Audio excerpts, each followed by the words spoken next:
Bienvenue à tous pour cette présentation sur les données de base ou les données master. Je m'appelle Sophie Angenot, j'ai 51 ans et je suis la fondatrice et la managing partner de Quadata.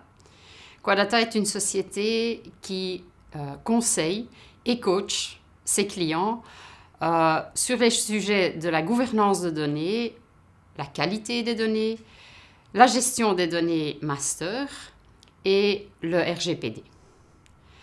Je gère une équipe de 6 experts qui aident donc, comme je viens de vous expliquer, les clients dans la gouvernance de données. Et mon hobby principal, c'est le voyage. Aujourd'hui, nous allons donc parler des données de base. Premièrement, je vais vous expliquer ce que sont des données master et pourquoi elles sont importantes. On va parler de la gestion de ces données master et on va parler de la qualité de ces données. Et puis pour terminer, je vais vous donner quelques conclusions qui pourraient vous aider à mieux gérer vos données de base. Nous connaissons tous les données, mais toutes les données ne sont pas égales. C'est pourquoi nous divisons les données dans plusieurs types de données, dont probablement les plus connues sont les données transactionnelles. Les données transactionnelles sont des informations qui surviennent lors de l'enregistrement d'une transaction qui pourrait par exemple être une vente ou un achat.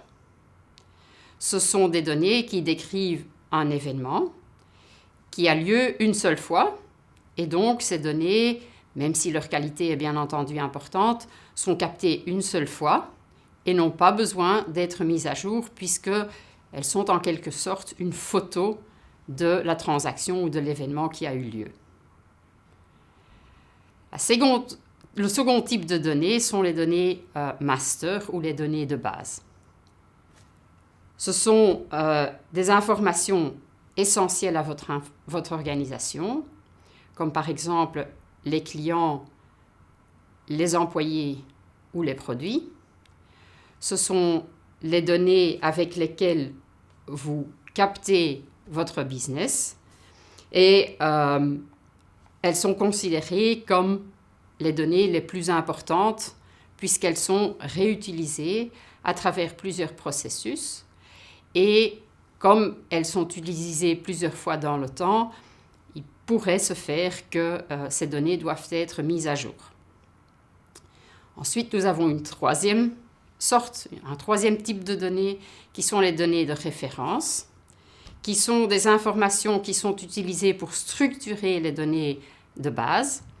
Et la façon la plus simple d'expliquer une donnée de référence, c'est que c'est une liste de valeurs qui peut se retrouver dans un certain champ.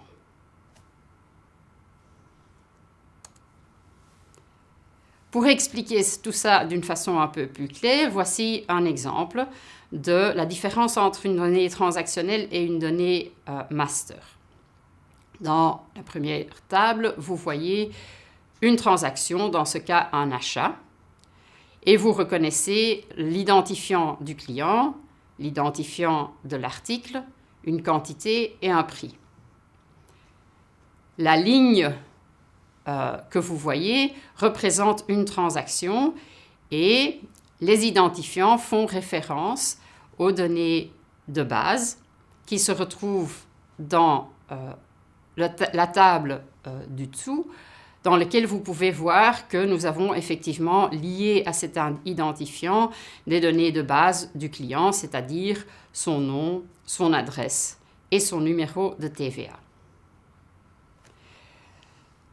La seconde table représente les différents enregistrements clients, les différentes données de base.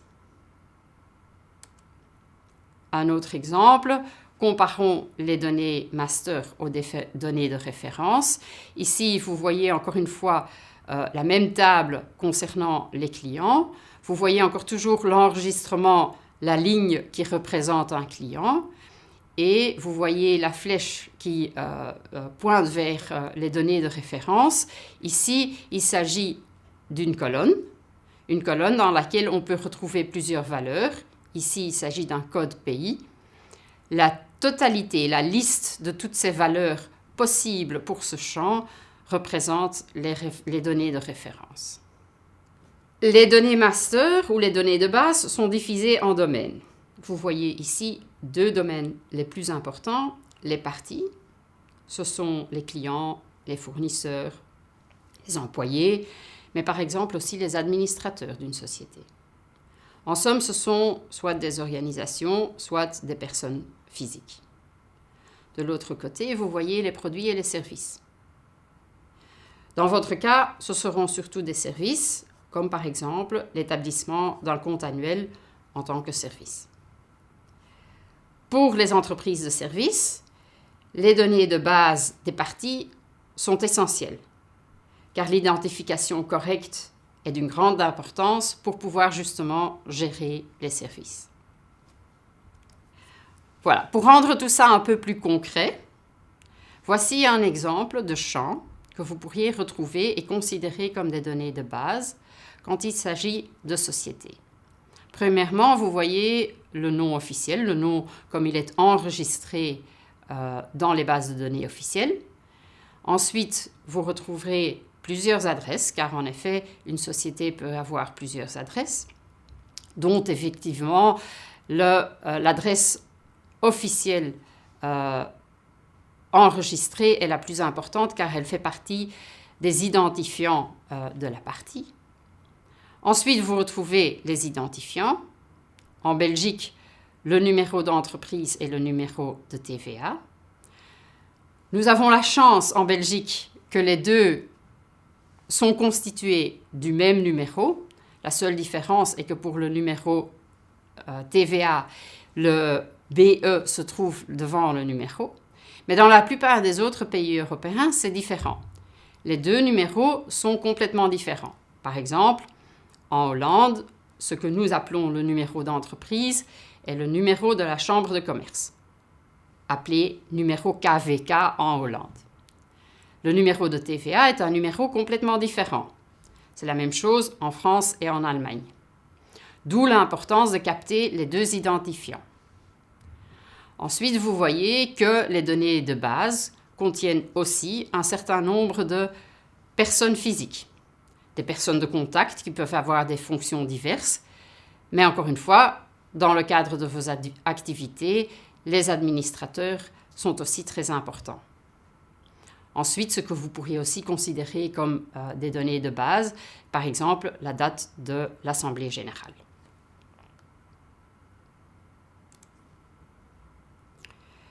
Si nous prenons comme exemple des données de personnes physiques, la liste est beaucoup plus courte. Vous voyez aussi que, par exemple, il y a une différence au niveau du nom. Il est vraiment important de capter le prénom et le nom de famille dans deux champs différents. Vous voyez aussi que dans les données de personnes physiques, on regarde les choses un petit peu d'une autre façon et on parle de relations entre des personnes physiques, comme par exemple le partenaire ou les personnes qui dépendent de cette personne.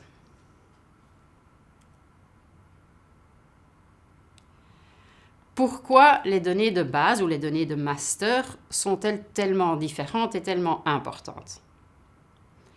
Premièrement, comme je l'ai déjà dit au début, les données master sont des données qui sont réutilisées dans plusieurs processus. Deuxièmement, les données master peuvent être stockées dans différents systèmes dans votre organisation, ce qui veut dire que vous avez peut-être des doublons ou des versions différentes de ces mêmes données. Ensuite, il faut se rendre compte que les données master sont aussi réutilisées dans le temps, ce qui implique que si la réalité représentée par les données change, il va falloir prévoir un processus de mise à jour. Si un client déménage, j'imagine que vous voulez connaître sa nouvelle adresse et la capter dans vos données de base. Et dernièrement, les données master vous aident à identifier les parties avec lesquelles vous faites du business, que ce soit des entités légales ou des personnes physiques ou des produits et services. En somme, C'est vraiment la base de toutes vos activités. Ensuite, nous allons parler de la gestion des données de base. Il existe 3 façons de gérer les données de base. Nous gérons tous ce type de données car nous les avons tous dans nos bases de données. Cependant, vous pouvez le faire de façon plus ou moins efficace. Laisser les données de base séparées les unes des autres dans différentes applications n'est pas vraiment efficace. Mieux, c'est la seconde étape, c'est de centraliser la gestion de vos données de base en un seul endroit et de distribuer les données à partir de là vers d'autres applications qui les utilisent. C'est ce qu'on appelle centraliser vos données de base. Une étape supplémentaire consiste à gérer les données dans une application qui a été construite à cet effet et qui peut, par exemple, fusionner les doublons. C'est rarement utile pour les organisations qui ont un environnement informatique assez simple, mais pour les grandes entreprises où les données de base résident parfois dans plus de 20 applications, ça vaut la peine d'être considéré. L'objectif principal d'une bonne gestion de données de base, c'est d'arriver à un enregistrement pour chaque entité qui contient les meilleures données possibles. Et dans la langue de la gestion de données de base, on appelle ça le Golden Record. Je viens de le dire, le but est d'avoir les meilleures données possibles. C'est important car cela rend les processus internes et externes plus effectifs. Mais qu'est-ce qu'une bonne donnée? Ce sont des données qui ont exactement la bonne qualité, le bon niveau de qualité pour permettre à votre entreprise de mener à bien les processus de façon efficace. Nous appelons ça le fitness for purpose.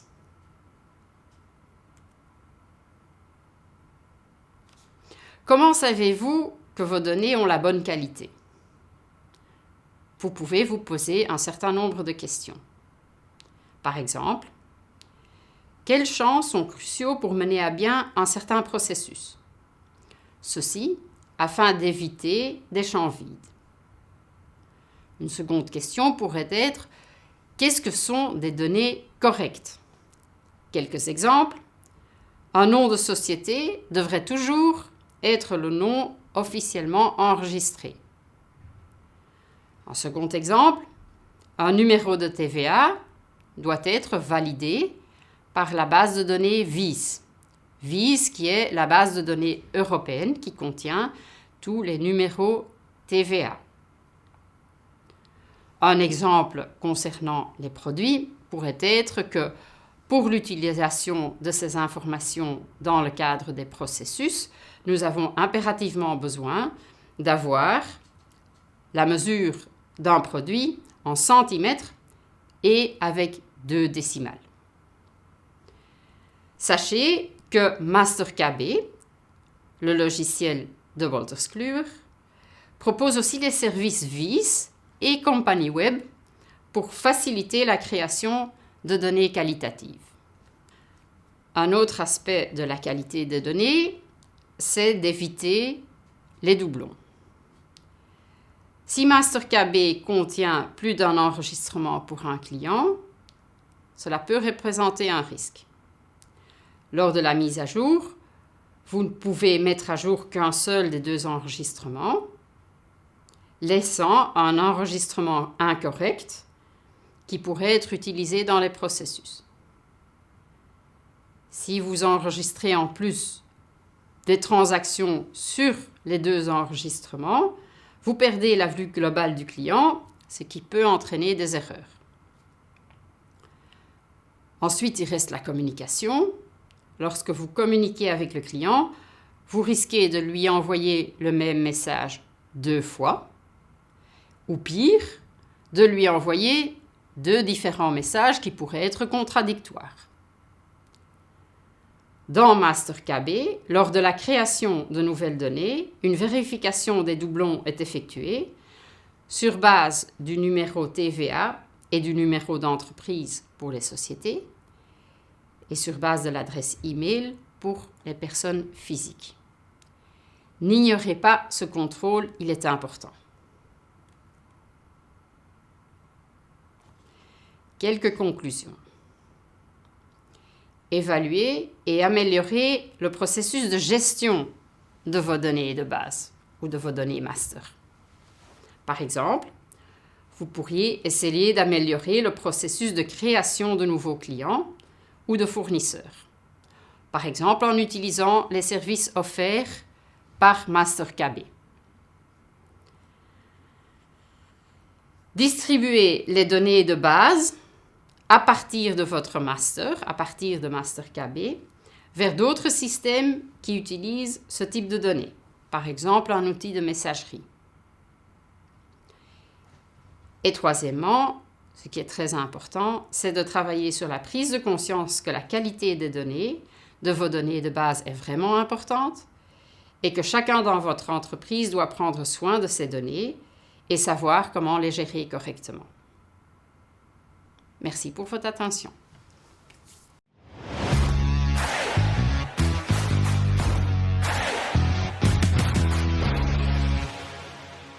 Merci Sophie pour cette intervention enrichissante.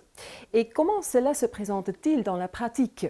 C'est ce que Pascal Siu va vous montrer avec Absolute Express. À toi de jouer, Pascal.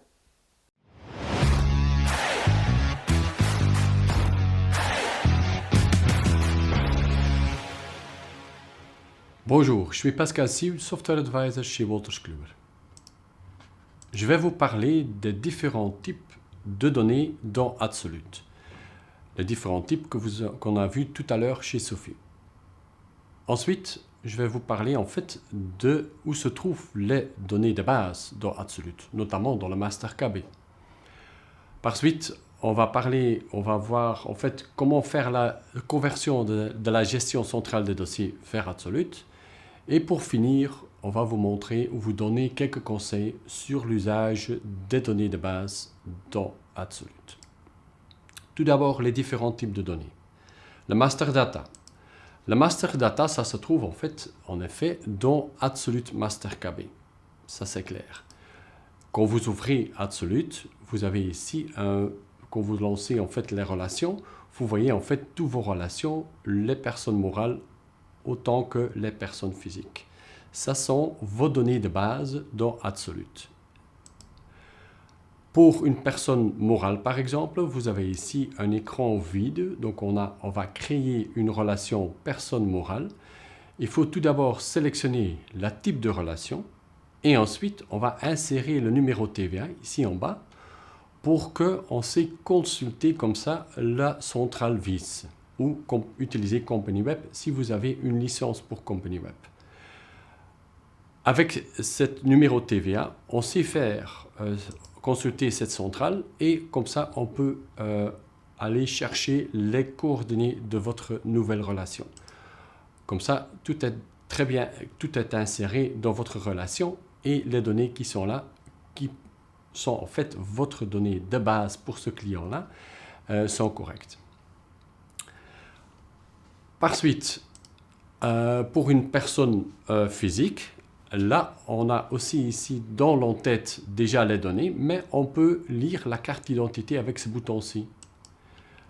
Alors, vous pouvez, à partir de la carte, lecteur de la carte, insérer les données de la carte d'identité ou vous pouvez utiliser un fichier IID qui se trouve quelque part sur votre machine, sur votre PC. Comme ça, vous êtes certain que les coordonnées, les données sont correctes de votre relation physique. Les données de base qui se trouvent dans la gestion centrale des dossiers se trouvent notamment dans les dossiers. Donc, s'il y a beaucoup d'entre vous qui travaillent encore avec la gestion centrale des dossiers, donc tout ça se trouve dans vos différents dossiers dans la gestion centrale des dossiers. Ça, c'est le master data là. Les données transactionnelles, une deuxième type de données, ça se trouve si vous avez Absolute Comptabilité, si vous avez la licence pour Absolute Comptabilité, ça se trouve, les données transactionnelles sont en fait les dossiers comptables ou les déclarations TVA ou les listings. Pour ce qui concerne Absolute Gestion de fiduciaire, ce sont notamment les prestations par exemple, ou le suivi des tâches, ou les factures que vous créez pour vos clients, ainsi aussi les lettres de mission que vous créez pour vos clients. Dans les applications fiscales d'ailleurs, là on parle des rapports de l'Assemblée générale, des comptes annuels, des déclarations ISOC et IPP. Ce sont les exemples des données transactionnelles. Alors parlons maintenant des données de référence, le troisième type de données. Ça c'est fourni par Kluwer. Il s'agit en fait des communes, des codes postaux, des pays, des bureaux fiscaux et des régimes TVA. Quelques exemples maintenant pour savoir lancer le compte annuel pour un client à vous. Qu'est-ce qu'il faut garder, qu'est-ce qu'il faut insérer comme données de base dans votre Absolute Master KB. On va d'abord regarder où, dans une relation, pour une personne morale, on va dans l'onglet Données de base, Général, la rubrique Générale. Là, on a déjà vu qu'avec le numéro de TVA, vous avez ici la possibilité de consulter la centrale VIS pour avoir les données nécessaires de vos clients. Par suite, on a des données juridiques à insérer. Dans la rubrique Générale, vous avez ici le tribunal de l'entreprise et aussi la façon comment la date de l'Assemblée générale est fixée. Encore dans l'onglet juridique, il y a les dénominations. Donc là, vous avez tous les administrateurs que vous pouvez insérer pour votre personne morale. Aussi sur la comptabilité, dans la rubrique générale, vous avez ici le schéma et le fait si le compte annuel doit être consolidé ou pas. Et à la fin, en fait, on va aussi regarder la procuration dans l'onglet données de base pour dire voilà, qui est le contact pour le compte annuel. C'est notamment votre bureau. Donc, dans données de base, procuration, vous pouvez mettre tout ça. Si ceci est bien rempli, vous pouvez être certain qu'au niveau de votre base, votre donnée de base, en fait, les champs sont bien remplis et vous pouvez faire votre compte annuel chaque exercice pour votre client.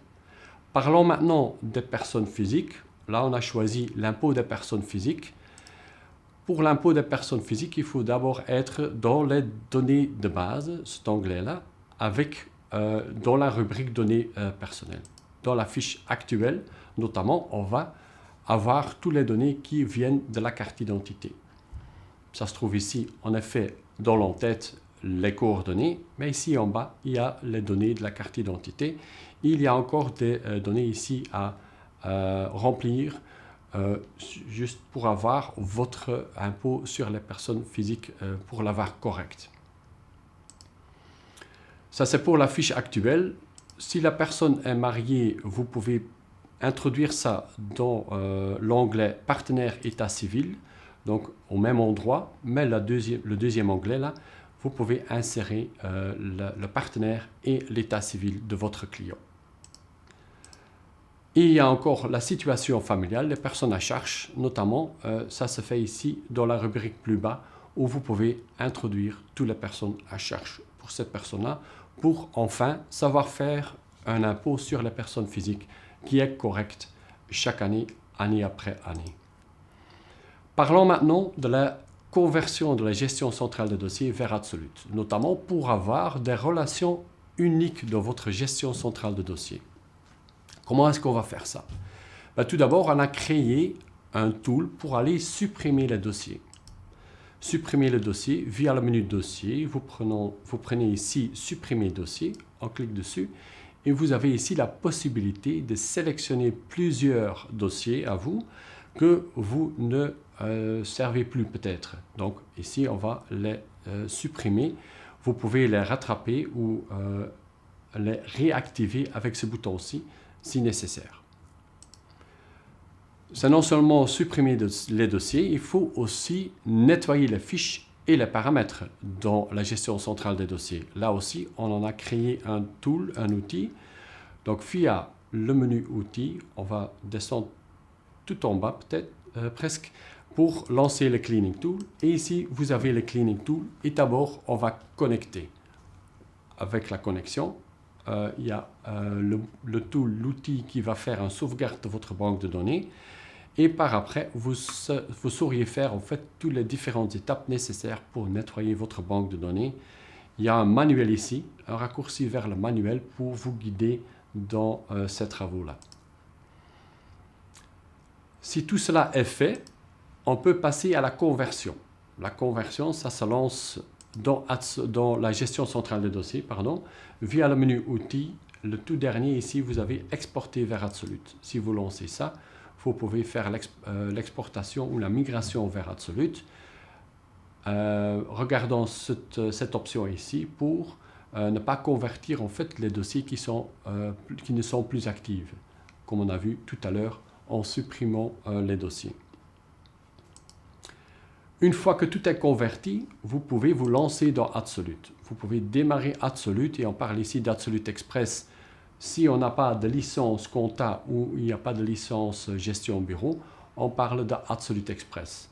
Donc, pour ceux qui ont que Absolute et pas compta, pas gestion bureau, on parle d'Absolute Express. Pour ceux qui ont Absolute compta et Absolute gestion de bureau, là, vous pourriez aussi travailler dans ce même Absolute.